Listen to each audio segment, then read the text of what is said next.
하시죠. 옆에 있는 분들에게. 네, 샬롬. 이 샬롬이 굉장히 좋은 거예요. 우리 권사님 아까 기도할 때 교회에서 십자가가 안 켜져 있어가지고 십자가 키다가 그래서 여기 내려가시다가 넘어지셨잖아요. 그렇죠? 네.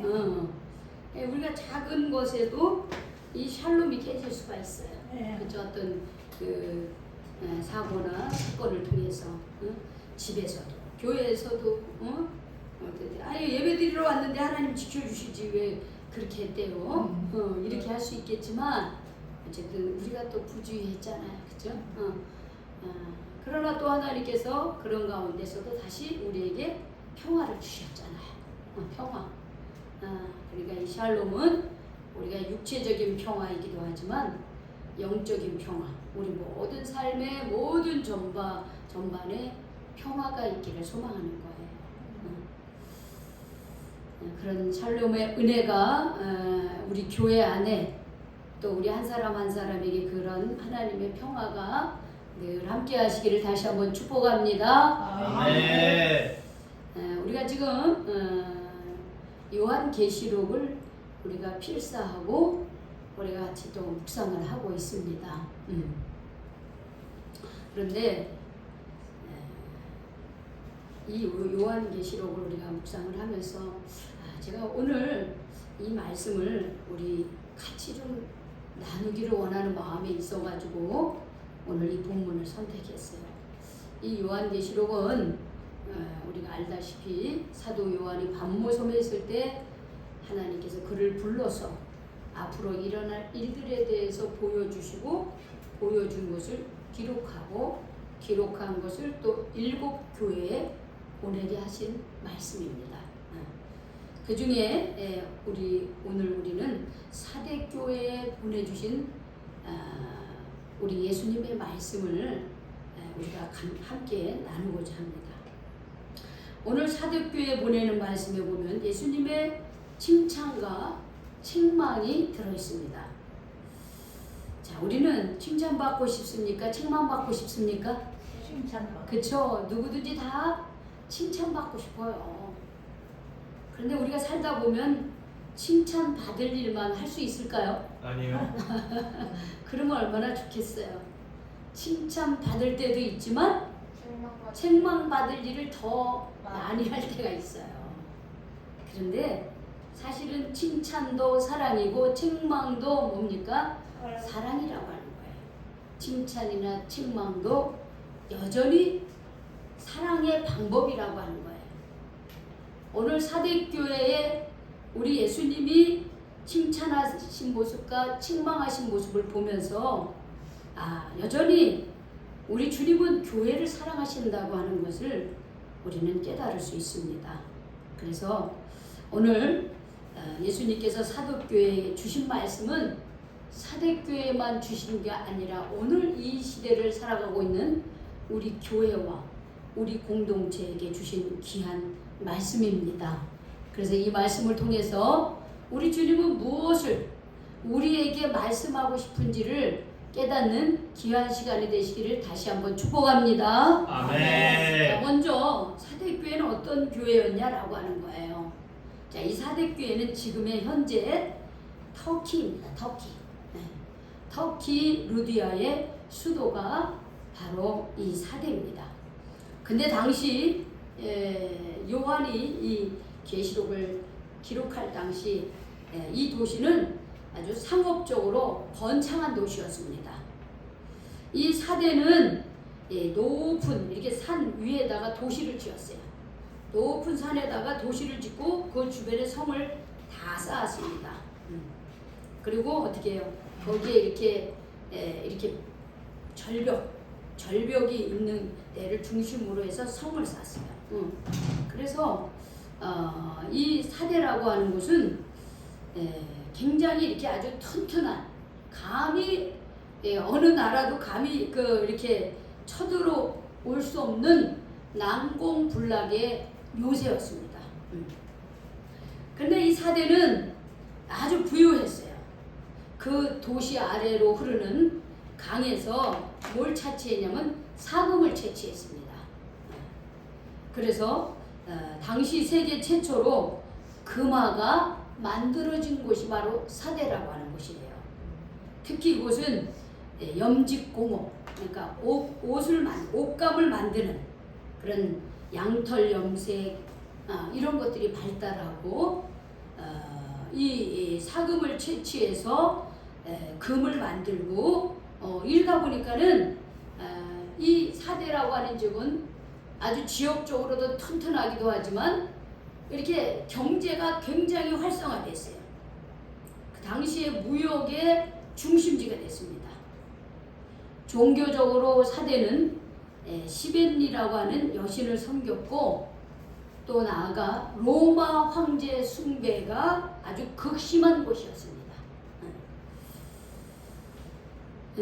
이곳에 전해져 오는 역사가들의 말에 의하면 사도 요한의 전도로 이 사대교회가 세워졌다 이렇게 추측을 하고 있습니다. 그 사도 요한이 그 세운 교회는 얼마나 믿음이 돈독했겠어요. 그러나 이상하게요.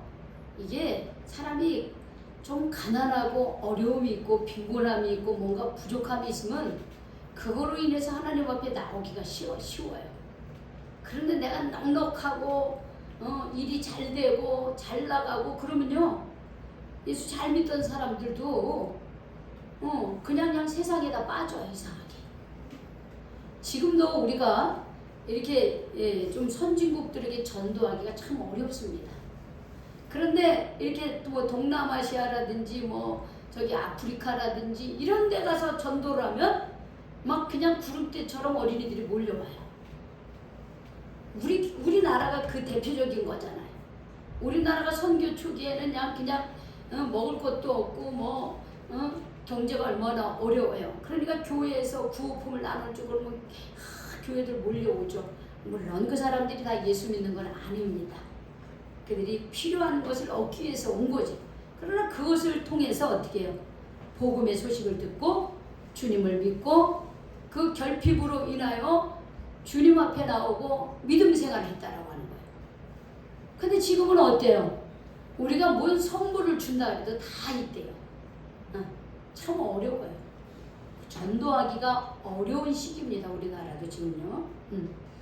그래서 이 사대교회도 참 이 그 물질적인 그 부유함으로 말미암아 내적으로 영적으로 조금 아니라고 부도덕한 모습이 교회 안에 많이 있었다라고 하는 거예요. 그런 교회를 향해서 예수님이 이런 말씀을 하셨어요. 뭐라 그러냐면 7 영과 7 별을 가지신 이가 그랬어요. 여러분 여기서 7 영이라고 하는 것은 뭐냐면 성령을 말하는 거예요. 성령. 그런데 그걸 가지고 계시는 누가요? 성령. 누가? 성령. 아니 이 성령을 누가 갖고 계셔요? 예수님이 갖고 계신대요. 근데 여기 7 별은 누구를 말할까요? 교회. 교회를 말하기도 하지만 그 교회를 지키는 천사들을 말하는 거예요. 그러니까는 이 교회, 자 여러분 이 교회 안에는 뭐가 운행을 해? 누가 계셔야 됩니까? 목회자. 목회자가 있어야 돼. 그런 이제 사람이고 교인들도 있어야 되고. 그런데 우리가 지금 누구한테 예배드리고 있어요? 예수님. 우리 하나님 앞에 예배드리고 있죠. 우리가 이 교회 안에 하나님의 영이 운행하고 계셔야 돼요. 그렇죠? 주님의 영이 우리와 함께 계셔야 되는 거예요. 그런데 그 성령을 그 주님께 예배드릴 수 있도록 도와주시고 협력하는 그 성령을 누가 붙들고 계시다 그랬어요? 예수님이 붙들고 계시네. 그걸 손에 쥐고 있는 거야. 그리고 7 별은 뭐냐면 이 교회를 지키고 있는 수호 천사들을 말하고, 즉 교회를 지키고 있는 거야. 그러니까 예수님에게는 이 교회가 교회 되게끔 할 수 있는 생명을 주는 성령이 예수님에게 함께 있고, 이 교회를 지키는 그 천사들이 예수님의 손에 있다는, 즉 예수님의 주권에 있다라고 하는 거예요. 근데 그 주권을 가지신 예수님께서 사대교회에게 이런 말씀을 하시는 거예요. 뭐라냐면 내가 내 행위를 안다 이렇게 했어요. 네가 이 사대교회가 어떻게 신앙생활하고 있고 어떻게 교회 생활하고 있는지 안 되는 거예요. 다 안 되는 거예요. 예수님이요. 생명의 주관자이시고 이 교회를 지키는 주관자이신 예수님께서 이 사대교회야 내가 너희들 너무 잘 알고 있다는 거예요. 그런데 내 행위를 아는 교회가 교회로서의 역할을 하기 위해서 얼마나 애쓰고 수고하는지를 알고 있다는 거예요. 그런데 안다고 하면서 예수님은 이렇게 표현하고 있습니다.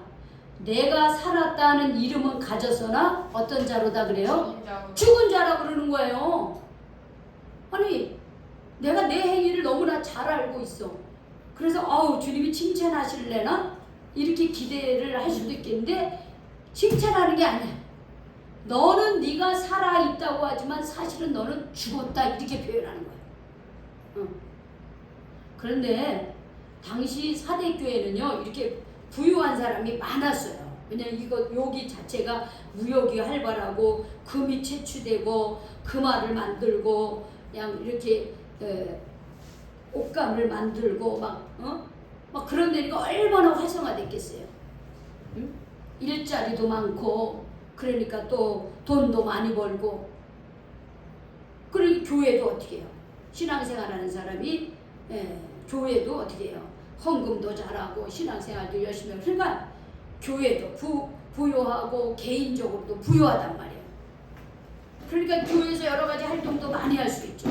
선교도 하고 구제도 하고 교육도 하고 선교도 하고 막 여러 가지 일도 해요.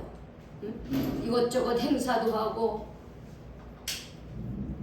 그럼 교회가 열심히 하고 있는 거 아니겠어요? 그렇죠? 열심히 하고 있어요. 그리고 당시 사대교회는요 굉장히 교회가 컸대요. 제가 어떤 자료에 보니까는 한 1000명이 들어갈 수 있는 교회가 있대요. 이게 사실 고중 이게 사실인가 나도 헷갈려 사실이냐 그걸 보면서 근데 그렇다는 거야. 그만큼 많이 거기에 많은 사람들이 신앙생활을 했다라고 하는 거죠. 그렇게 이해를 하면 될 것 같아요. 그러니까 얼마나 활성화가 되고 있어요.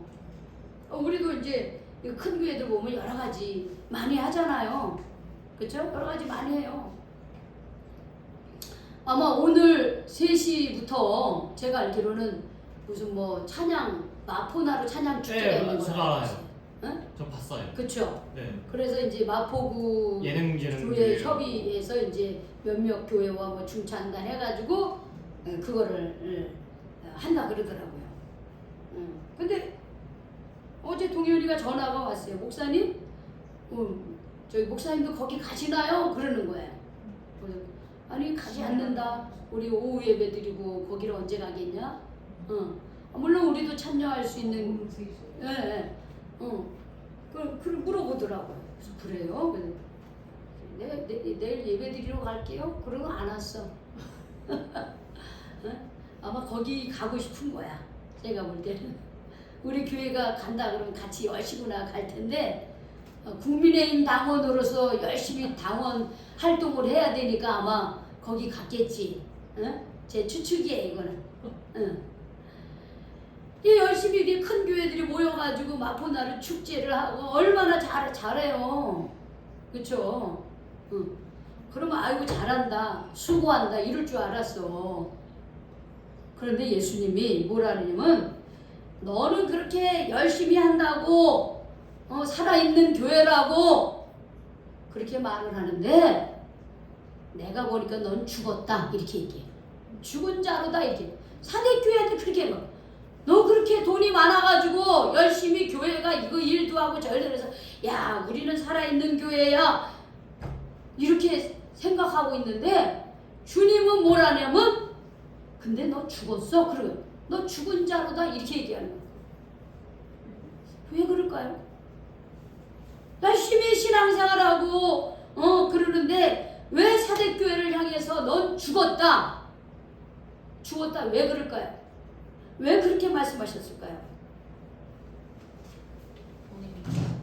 돌에 미쳤어요? 돈 가지고 뭐 하는 것 같아서요? 너무 욕망거리니까. 근데 우리가 성경적으로 풀어야 돼요. 마태복음 23장 27절에서 28절에 보면 한번 찾아보세요. 왜 예수님은 그렇게 열심히 그렇게 이 일도 하고 저 일도 하고 그러는데 그 사대교회를 향해서 너가 살아있는 것 같은데 너는 죽었어. 왜 이렇게 말씀하셨을까? 마태복음 23장 27절에서 28절 찾으셨습니까? 요한계시록은 다시 돌아올 거니까 이렇게 체크해 놓으셔야 다시 돌아올 거니까. 찾으셨습니까? 네. 대답을 해주셔야지. 23장 27절에서 28절. 자, 우리 같이 읽어봅시다. 네. 우리 23장 같이. 자, 같이 읽겠습니다. 시작. 화 있을 지저 외식하는 서기관들과 바리새인들이여 회칠한 무덤 같으니 겉으로는 아름답게 보이나 그 안에는 죽은 사람의 뼈와 모든 더러운 것이 가득하도다. 이와 같이 너희도 겉으로는 사람에게 옳게 보이되 안으로는 외식과 불법이 가득하도다. 이렇게 말씀하십니다. 결국에 돈 문제야. 아니야. 단순히 그렇게 풀 수 있는 문제 아니에요. 제 말을 잘 들으세요. 여러분, 화 있을진저 이렇게 시작합니다. 화가 있으라는 화 있을진저. 뭐하는 자들아 그랬어요? 외식하는 자들. 외식하는 서기관들과 바리새인들이요 그랬어요. 당시 서기관과 바리새인들은 레인이었고 오늘날로 말하면 이들은 목회자들입니다. 주님의 성전에서 예배를 드리고 가르치고 교육하고 성도들을 이끄는 지도자들이에요. 그런데 하나님 예수님은 그들을 향해서 화 있으라 하고 이렇게 그들을 어떻게 해요? 책망하고 계셔요. 그걸 왜 그랬느냐? 너희들의 삶은 회칠한 무덤 같다 그랬어요. 회칠한 무덤 같다 그랬어요. 이게 뭐냐면 우리의 무덤은 매장이에요. 그리고 요즘에는 화장을 해요. 수목장을 해요. 지금은 이게 이 화장법이 계속 이게 달라지고 있죠. 근데 예수님 당시에 그리고 지금도 이스라엘의 무덤은 뭐냐면요. 돌 있잖아요. 돌로 거기도 돌 속에 집어넣습니다. 구멍 이렇게 예수님의 시신을 동굴 안에 넣고 돌문으로 닫아. 그거는 돈이 많은 사람들이 그렇게 하는 거예요. 예수님은 아리마대 요셉이 돈이 많은 사람이에요. 국회의원이었어요. 자기를 위해서 그렇게 마련한 그거를 예수님의 무덤으로 삼았어요. 그래서 예수님은 돌무덤에 들어가신 거예요. 그런데 보통의 사람들은 어떻게 하냐면 이 관 있잖아요. 관을 이렇게 그거를 어떻게 하냐면 땅에 묻어요. 우리는 깊이 묻잖아요. 그 사람들은 살짝 묻어요. 그리고 어떻게 하냐면 거기다가 이렇게 그걸 씌우는 거예요. 그거를 넣고 거기다가 돌이나 뭐 그런 거로 그거를 씌워요. 그러고서 그거를 회라고 하는 것은 요즘으로 말하면 페인트예요. 쉽게 말하면 그 하얀 가루 있잖아요. 하얀 가루를 물에 묻혀가지고 거기를 깨끗하게 어떻게 해요? 거기를 칠을 하는 거야. 근데 사실은 겉은 그렇기 때문에 그 무덤이 희지만 속은 지금 어떻게 되고 있는 거예요? 시체가 썩어가는 거야. 그런데 예수님이 서기관들과 바리새인들에게 이 외식하는 서기관과 바리새인들이요, 너희는 해칠한 무덤 같다. 겉으로는 희고 아름답게 보이지만 그 안에는 죽은 사람의 뼈와 모든 더러운 것이 가득하도다. 무덤에 비유한 거예요. 무덤에. 왜? 외식을 그렇게 겉으로 하는 척하는 거를 그걸 외식이에요. 겉과 속이 다른 것이 외식이에요. 이와 같이 너희도 겉으로는 사람에게 옳게 보이되 안으로는 어떻게 해요? 외식과 불법이 가득하다. 그렇게 얘기하고 있어요.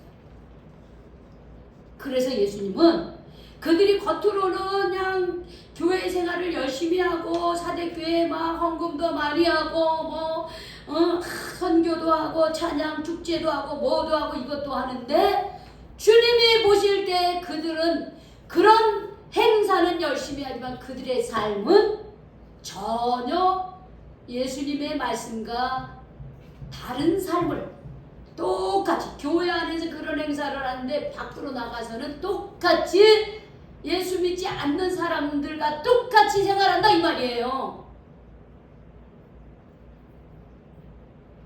그래서 주님은 그거를 너희는 살아있다고 생각하지 죽어있어 이렇게 얘기해야 돼요.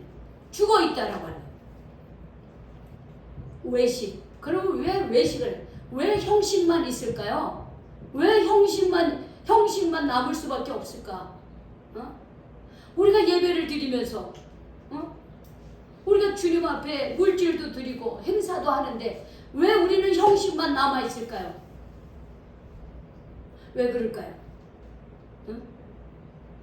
저는 이것을 여기에서 찾습니다. 여러분 로마서를 한번 찾아보세요.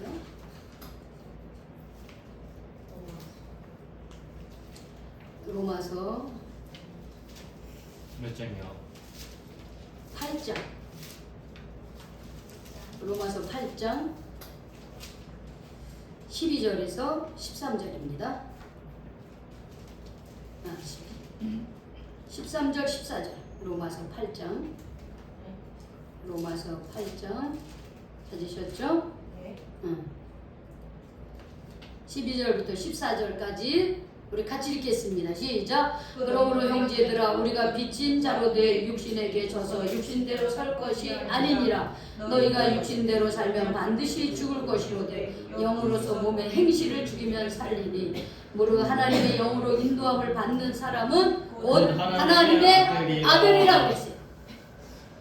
자, 이게 무슨 말이에요? 우리가 하나님의 아들이라면 우리 안에 누구의 영이 있어야 되는 거예요? 예수님이 그죠? 주님의 영, 하나님의 영이 있어야 돼요. 예수님이 영이죠. 예수님의 영이 있어요. 그거를 우리는 다시 두 글자로 뭐라고 합니까? 성령이 우리 안에 있어야 되는 거예요. 자, 성령이, 자, 예수님의 손에 성령이 들려있다 그랬죠? 그쵸? 주님의 손에 성령이 있는 거예요. 그 주님의 손에 성령이 있는 그 하나님의 눈으로 그 교회를 볼 때 행사가 있고 뭐가 있고 그런데 그들의 안에는 주님의 영이 없어 성령이 없었다라고 하는 거예요. 하나님의 영이 없어. 하나님의 영이 없이 그냥 형식만 남아 있다라고 하는 거예요. 형식만. 형식만 남아 있어. 교회 다니는 형식, 예배 드리는 형식. 그래 종교 의식만 남아 있어. 종교적인 행위만 있어. 기독교라고 하는 종교적인 행위만 남아요. 내가 밖에 나가서 정말 내가 그리스도인의 향기와 그 모습대로 사는 게 아니라 그냥 교회 안에서 형식만 남아있다라고 하는 거예요. 주님의 영이 내 안에 없어요. 내가 주님을 믿기 때문에 주님의 영이 있는 듯한데 주님의 영이 내 안에 없어. 그래서 주님이 그 얘기 하시는 거예요. 너는 살았다고 하지만 실제로는 죽어 있고 죽어 가고 있다 이렇게 얘기하고 있어요. 이게 사대교회만을 향한 예수님의 말씀일까요? 오늘 이 자리에 나와서 예배드리는 우리 자신은 과연 내 안에 하나님의 영이 충만하게 있습니까? 주님의 영이 동행하는 삶을 살아가고 있습니까? 그래서 예수님이 이 얘기를 하신 거예요. 요한계시록 다시 돌아오세요. 요한계시록 3장 2절에 그래서 예수님이 그것을 책망하면서 여러분 미워하는 사람을 책망합니까? 관심 없는 사람을 책망합니까? 어떤 사람을 책망하시는 거예요? 관심 있는 사람. 관심 있고 사랑하는 사람을 책망하시는 거예요. 여전히 그들이 그렇게 하고 있지만 여전히 주님은 사대교회 성도들을 사랑해. 여전히 우리를 이 자리에 있는 우리 한 사람 한 사람을 사랑하셔요. 주님은요. 그래서 해결책, 대책도 얘기해 주시는 거예요. 그 죽어있는 그 영, 그 영을 살리기 위해서 우리 주님이 이 얘기를 해주신 거예요. 2절 한번 크게 읽어봅시다. 시작. 너는 일깨어 그 나무가 죽게 된 것을 굳건하게 하라. 내 하나님 앞에 내 영이 온전한 것을 찾지 못하였노니. 잘했어요. 자, 여러분, 우리가 하나님의 영이 없어요. 그러면 우리의 행위가 온전하지 못하다는 거예요. 그럼 사람에게 보이기 위한 것만 한다는 거예요. 사람들이 볼 때 괜찮아, 잘하네, 사람이 보기에 형식적으로 한다는 거예요. 그런데 주님은 뭘 보시는 하나님입니까? 영을 보시는 영으로서 어떻게 해요? 겉모양만 봅니까? 예수님은 뭘? 내 마음. 내 마음, 중심을 보시는 주님. 중심을 그래서 내가 믿음으로 잘 하는 것 같아도 그 중심에 어떻게 해요? 하나님을 향한 주님의 영이 없는 가운데서 온전하게 하지 못할 때 그 모든 행위는 온전한 것이 아니라는 거예요. 그래서 주님이 이렇게 말한 거예요.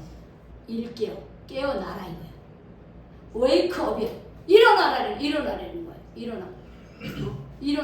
일어나게 하라. 그 나무가 죽게 된 것을 굳건해. 지금 죽어가고 있어요. 영이 죽어가고 있어요. 지금 어떻게 식물이 너무 폭염 속에 물도 제대로 나오지 않고 그래서 이렇게 시들시들 죽어가는 것처럼 우리가 성령이 함께하지 못함으로써 우리 영이 죽은 사람도 있고 죽어가고 있는 시들시들 점점 죽어가고 있습니다. 조봉남 권사님, 일주일에 한 번 교회 오니까 얼마나 예배드리기 쉽지가 않아요. 기도하라고 하는데 정말 제대로 기도하십니까 우리 권사님들? 저는 죽을 때까지 하나님이 내 이름을 부르시는 그날까지 정말 기도 많이 하시는 권사님들이 되시기 바랍니다. 어쩔 수 없이 살고 어쩔 수 없이 밥 먹고 그렇게 하기보다는 하나님이 그래도 여전히 내게 건강 주시고 생명 주신 거 감사하면서 기도하면서 생활하시기 바랍니다. 나는 기도 못해요. 안 됩니다. 기도하셔야 됩니다. 제가 그거 못 받아들이는 이유가 뭔지 아세요? 여기서라도 기도 안 하시면 집에 가시면 기도 잘할 것 같아요? 저는 그렇게 보지 않아요. 집에서 기도하는 사람은 교회에서도 기도할 수 있어야 되는 거예요. 교회에서 기도할 수 있는 사람은 집에 가서도 기도할 수 있는 거야. 교회와 집이 따로 분리될 수 없습니다. 기도하셔야죠. 마지막 남은 인생. 우리 권사님, 우리 조봉남 권사님, 주님이 언제 불러가셔도 아멘하고 찬송하면서 주님께 갈 나이가 되신 거잖아요. 그럼 뭐 할 수 있겠어요? 교회를 위해서 기도하고 가정을 위해서 기도하고 이 나라 이 민족을 위해서 깨어서 기도하셔야죠. 죽을 날만 기다리다 가실 겁니까? 내가 주일날 교회 오니까 내 영혼이 살아있다고 착각하지 말자고요. 우리요. 내가 주님 전에 나와서 예배드리니까 내 영혼이 팔팔하게 살아있다고 착각하지 말자고요. 주님이 보실 때 정말 내가 살아있는지 우리 깨어있어야 됩니다. 우리 성형이 맨날 졸아. 왜 그렇게 졸아? 죄송합니다. 깨어있어야 돼. 깨어있어야 돼요. 그래야지 우리의 시들어가는 영혼을 다시 어떻게 물을 주고 성령의 물을 주고 주님과 영적인 구절에서 다시 살아나게 해야죠. 다시 살아나게 하셔야죠. 주님이 나를 보시고 너는 살아있는 것 같은데 내가 볼 때 너 죽었어. 죽어가고 있어. 이렇게 말씀할까 두려운 마음으로 깨어있어야 되는 거예요. 내 삶에 온전한 것을 내가 찾아볼 수 없다. 주님이 그렇게 말씀하시면 난 열심히 교회 다니는데 주님이 나는 너 몰라 이러면 어떻게 하실라 그래요? 그래서 3절에 또 이렇게 말씀하십니다. 정말 구체적인 해결책을 가르쳐주고 계셔요. 우리 같이 읽어봅시다. 시작. 그러므로 내가 어떻게 받았으며 어떻게 들었는지 생각하고 지켜 회개하라. 만일 일깨지 아니하면 내가 도둑같이 이르리니 어느 때 내가 이르는지 내가 알지 못하리라 그랬어요. 주님이 우리가 복음을 어떻게 받았고 어떻게 들었는지를 기억하려는 거야. 내가 어떻게 주님을 알게 됐고 어떻게 주님의 자녀가 되었고 그거를 기억하려는 거예요. 주님의 은혜 받은 거를 잃어버리지 말라는 거예요. 그걸 에베소서에서는 첫사랑을 잃어버리지 말라는 거예요. 주님의 받은 은혜를 잊어버리지 말고 기억하려는 거예요. 생각하는 건 뭐냐? 기억하는 거예요. 기억하는. 내가 주님 앞에 첫사랑 받은 거, 내가 주님 앞에 나왔을 때 그 받은 은혜, 그거를 늘 잊지 말라는 거예요. 근데 우리는 어때요? 그거 기억하고 있습니까? 다 잃어버려요. 이상하게 우리는 남이 나한테 안 좋게 한 거, 혹은 내가 기도했는데 하나님이 응답해 주지 않았던 거, 괜히 스스로 섭섭, 이런 거는 가슴에 품고 살아. 그런데 하나님께서 내게 주신 은혜, 하나님께서 나를 구원해 주신 것에 대해서는 감사하지 못하고 우리는 자꾸 잃어버려요. 근데 아니에요. 주님이 내가 어떻게 내가 구원받았고 내가 어떻게 하나님의 처음에 주님 앞에 나왔는지를 생각하고 기억하려는 거예요. 생각하고 기억해. 그리고 그것을 지켜 회개하는 거야. 내가 첫 마음을 잃어버렸구나. 내가 주님을 만났던 그 첫사랑, 첫 은혜, 내가 그것을 잃어버렸구나. 주님 용서해 주세요. 내가 힘들고 어려울 때 주야 하고 주님을 찾았을 때 주님께서 나를 부르시고 나를 인도하시고 여기까지 함께 하신 거, 그걸 잃어버린 거 주님 용서해 주세요. 그렇게 회개하려는 거야. 회개하려는 거예요. 회개하셔야 됩니다. 만약에 회개하고 내 영혼이 주님 앞에 바로 서고 주님의 성령의 인도하심을 받지 않으면 어떤 일이 생기느냐? 만일 일깨지 아니하면 내가 도둑같이 임한다. 도둑같이 임하리니 어느 때에 내게 이르는지 내가 알지 못하리라 했습니다. 주님이 언제 날 불러주실지 아니면 주님이 언제 오실지 모른다는 거예요.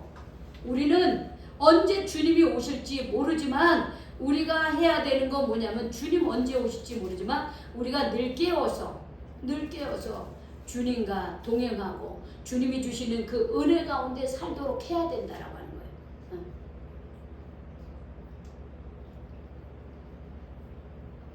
바울도 이런 말을 했습니다. 사도행전 20장 30절에 보면 너희가 일깨어 내가 3년이나 밤낮 쉬지 않고 눈물로 각 사람을 훈계하던 것을 기억하라 그랬습니다. 가르쳐주신 그 하나님의 말씀을 기억하라는 거예요. 기억해. 우리가 받은 은혜를 기억하고 그 은혜를 잃어버렸다고 한다면 우리는 회개해야 되는 거야. 주님 용서해 주세요. 그러면서 다시 주님 앞으로 우리의 마음을 주님 앞으로 다시 가져와야 되는 거예요. 그렇지 않으면 주님께서 언제 임하실지 몰라요. 만약에 우리가 준비되고 믿음이 준비되고 주님과 동행하는 인생을 살면 우리는 영원한 낙원에 들어가는 거예요. 천국에 들어가는 거예요. 그러나 그렇지 않으면 우리가 주님 앞에 책망받게 되는 거예요. 책망으로 끝나는 것이 아니라 지금은 책망을 하지만 주님이 오실 날은 심판을 받는 날인 거예요. 심판을 받는 거예요. 그래서 우리는 주님은 여전히 우리를 사랑하시고 이렇게 주님이 어떻게 보면 그냥 윽박지르는 것 같아. 회개해야 돼. 너 바로 서야 돼. 안 그러면 내가 가가지고 어떻게 너를 심판할지 모르는 거야. 주님이 이렇게 급박하게 아주 간절한 마음으로 사대교회를 하면서 야단을 치는 거예요. 그들이 바로 서기를.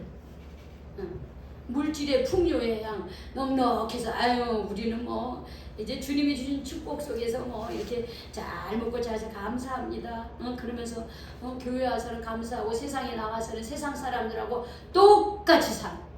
똑같이. 사대교회 성도들만 그렇습니까? 우리 모습 속에도 있지 않습니까? 이런 모습들이. 회개해야 돼요. 회개해야 됩니다. 그런데 주님이 칭찬 하나 하셨어요. 우리 4절 한번 읽어볼까요? 시작. 그러나 사대에 그 옷을 더럽히지 아니한 자 몇 명이 내게 있어 흰 옷을 입고 나와 함께 다니리니 그들은 합당한 자인 형고라 그랬어요. 여기 보면 그 옷을 더럽히지 아니했다. 이게 무슨 말씀입니까? 자, 우리는 예수님을 통해서 우리는 어떻게 구원받은 사람이에요. 그렇죠? 하나님의 거룩한 백성이 됐어요. 여러분, 옷이라고 하는 것은 그 사람의 신분을 나타내는 거예요. 물론 요즘에는 많이 이제 그런 것들이 이제 자연스러워졌지만 제가 이렇게 예복을 입는 것도 신분을 나타내는 거예요. 그렇죠? 우리가 결혼을 할 때 결혼 예복을 입잖아요. 그렇죠? 이게 중요할 때는 예복을 입어요. 그 사람의 신분을 나타내는 거예요. 흰옷이라고 하는 것은 거룩한 백성을 나타내는 신분을 말하는 거예요. 그런데 그 흰옷을 그 옷을 더럽히지 아니야. 그 흰옷을 입혀줬는데 세상에 나가서 막 재짓고 더러워져서 그 흰옷이 아니에요. 근데 흰옷을 더럽히지 않았다는 것은 하나님의 백성으로서의 삶을 거룩하게 살고자 애쓴 사람들을 말하는 거예요. 그런데 여기에 수십 명이 아니라 몇 명이라 그랬어요. 몇 명? 많은 숫자입니까? 아니에요. 소수예요. 소수라는 거죠. 몇 명이 있다는 거예요. 그들은 흰옷을 입고 나와 함께 다닌다 그랬습니다. 그들은 합당하다 그랬어요. 흰옷을 입고 함께 연합해서. 자, 우리가 흰옷을 입고 그 흰옷이 더러워지지 않기 위해서는 주님과 동행하는 삶을 살아야 돼요. 저는 그래서 요한복음 15장 참 좋아합니다. 거기에 보면은 포도나무 비유잖아요. 하나님은 농부고 나는 포도나무에 너희는 가지다 그랬어요. 가지가 열매를 맺기 위해서는 어떻게 해요? 포도나무에서 떨어져 나가면 안 돼요. 내가 너희 안에 너희가 내 안에 예수님이 내 안에 내가 예수님과 붙어 있어야 돼요. 그게 뭐야? 연합하는 거야. 마음을 늘 합하는 거예요. 주님과 동행하는 삶을 사는 거예요. 그래야지 우리는 흰옷을 우리는 입고서 우리는 주님과 동행하는 삶을 살 수 있어요. 더럽혀지지 않은 옷을 입고서 우리는 한 예수님 앞에 합당한 자로 설 수가 있습니다. 저는 여기에 계신 우리 모두가 그렇게 흰옷을 더럽히지 않는 주님의 귀한 백성들이 되시기를 축복합니다. 아멘. 여러분들이 주님과 늘 연합하는 포도나무와 가지처럼 주님 곁에 늘 붙어있는 사람이 되시기를 바랍니다. 이렇게 하는 자에게 예수님이 약속한 게 있어요. 그게 뭘까요? 5절 한번 읽어보겠습니다. 시작. 이기는 자는 이와 같이 흰옷을 입을 것이요 내가 그 이름을 생명책에서 결코 지우지 아니하고 그 이름을 내 아버지 아까 그의 천사들 앞에서 시인하리라. 이 약속을 해주신 거예요. 주님과 동행하고 그 흰옷을 입은 사람은 우리 이기는 자, 즉 그런 환난과 시험과 유혹을 이기는 자. 우리 저기 성혁이가 어제 그랬잖아. 코로나 때 나도 교회 안 오고 싶었다. 그런데 내가 사탄의 그 유혹을 이겼다. 그래서 여기까지 오게 됐다. 이렇게 고백했잖아. 이기는 자에게 하나님이 어떻게 해요? 승리의 그 면류관을 주시고 축복을 주시는 거예요. 여러분, 우리 하나님의 말씀에서 사단의 시험에 빠지지 않고 세상의 유혹에 빠지지 않을 때 이와 같이 흰옷을 입은 하나님의 거룩한 백성으로 늘 주님이 지켜주셔요. 그리고 두 번째는 그 이름을 어디서 지우지 아니에요? 생명책. 하나님의 생명책에서 지우지 않는. 여러분, 생명책에서 지우지 않는다는 것은 뭐예요? 생명책에서 지움을 받는 사람도 있다는 것을 기억해야 되는 거예요. 그런데 구원받은 백성의 그 대열에서 하나님께서 어떻게 해요? 제외시키지 않겠다 그랬어요. 근데 여러분, 이런 사람들 참 많이 있습니다. 구원받았는데 구원받은 낙오된 자도 너무 많이 있어요. 여러분, 사도행전에 보면은 초대교회 7집사를 뽑습니다. 근데 그 7집사 중에 보면 바나바는 정말 중요한 역할을 해요. 초대교회. 그런데 거기에 보면 니골라라고 하는 사람이 있습니다. 니골라는 어떻게 되냐면 초대교회요. 초대 그 7집사에 선택이 됐지만 니골라는 나중에 예수님을 부인하고 오히려 예수님을 박해하는 그런 사람들, 교회를 어지럽히는 사람이 됐습니다. 여러분, 교회를 힘들게 하는 사람은 교회 밖에 있는 사람이 아니에요. 교회에 다닌다고 하는 사람, 교회에 다녔다고 하는 사람들이 교회를 힘들게 하고 하나님을 더 대적합니다. 왜? 내가 하나님 앞에 내가 바로 서지 않아 놓고 누구 핑계를 대냐면 사람 핑계를 대요. 그 교회는 이래, 그 사람들이 이래, 이러면서 어떻게 해요? 교회를 나가고 그러고서는 하나님을 대적해요. 그런 사람들이 있어요. 저는 우리가 정말 정말 바나바 같은 사람이 되기를 바랍니다. 우리 교회에 끝까지 소중한 사람, 하나님 앞에 귀하게 쓰임받는 사람, 생명책에서 결코 지워지지 아니하는 그런 사람이 되기를 바랍니다. 마지막에 세 번째 축복은 내 이름을 내 하나님 아빠 그의 천사들 앞에서 시인한다 그랬어요. 여러분, 예수님이 나를 인정해줘. 예수님이 하나님과 그 천사들 앞에서 나를 인정해주면 나는 세상에서 하나님이 얼마나 나를 높여주시겠어요. 이 사대교회에 주신 말씀, 귀 있는 자들은 성령이 교회들에게 하시는 말씀을 들어라 그랬습니다. 잘 들으시기 바랍니다. 아멘. 잘 듣는다는 것은 마음에 품고 내가 회개할 게 있으면 회개하고 순종할 게 있으면 순종하는 것이 듣는 것이에요. 단순히 듣는 게 아니에요. 듣고 실천하는 것이 듣는 겁니다. 오늘 사대교회를 통해서 예수님은 칭찬할 것은 칭찬하셨지만 책망할 것은 책망하셨습니다. 우리 여기에 있는 우리 모두가 우리 주님이 여기 계시다면 나에게 어떤 칭찬을 하실까? 혹은 나에게 어떤 책망을 하실까? 나는 살아있는 신앙인이라고 생각하는데 과연 나는 우리 주님 앞에 그래 넌 참 잘하고 있어 이런 소리를 들을 수 있을까? 아니면 너는 죽어있어 이런 소리를 듣지는 않을까 하면서 우리의 그런 어떤 삶을 우리의 신앙생활을 이렇게 살펴보시기 바랍니다. 그리고 회개할 것은 회개하고 바로 할 것은 바로 해서 정말 우리가 하나님 앞에서 그 회개의 기회, 주님이 주시는 그 회개의 기회를 놓치지 않고 회개함으로써 정말 하나님이 우리를 흰옷을 계속 입혀주시고 우리 하나님의 그 생명책에서 지우지 아니하시고 하나님과 천사들과 사람 앞에서 나를 시인해주고 나를 높여주는 그런 축복을 받는 그런 우리 모두가 되시기를 주님의 이름으로 축복합니다. 아멘. 축원합니다. 아멘. 기도하겠습니다. 하나님 감사합니다. 오늘 사도교회에 주님 주시는 하나님의 그 예수님의 말씀을 우리가 함께 나눴습니다. 주님 사대교회에 주신 말씀은 나에게도 동일하게 주신 말씀인 줄로 믿습니다. 그들을 책망하셨던 모습은 내 안에도 있습니다. 주님 회개하며 더 이상 아버지 외식적으로 형식적으로 주님 사람에게 보이는 그런 일을 하는 것이 아니라 정말 하나님께 내 마음과 중심을 드리는 그런 저희들이 될 수 있도록 인도하여 주시옵소서. 어떤 환난과 유혹 속에서도 하나님 우리의 믿음을 꼭 지키고 주님 우리가 세상에 살면서도 세상 속의 아버지 그 가치를 따라가지 아니하고 하나님의 말씀 가운데 주님 예수님과 연합하며 살아가는 그런 저희들이 될 수 있도록 하나님 저희들을 붙들어 주시고 저희들도 그 믿음을 지켜나갈 수 있는 그런 믿음의 사람들이 될 수 있도록 인도하여 주시옵소서. 회개의 기회를 놓치지 않고 주님의 사랑에 들어갈 수 있는 저희들 되게 하시옵소서. 아멘. 우리 교회가 정말 칭찬받는 교회, 책망할 것은 회개하고 주님 앞에 바로 서는 그런 교회 되게 하여 주시옵소서. 아멘. 예수님의 이름으로 기도 올리옵나이다. 아멘. 우리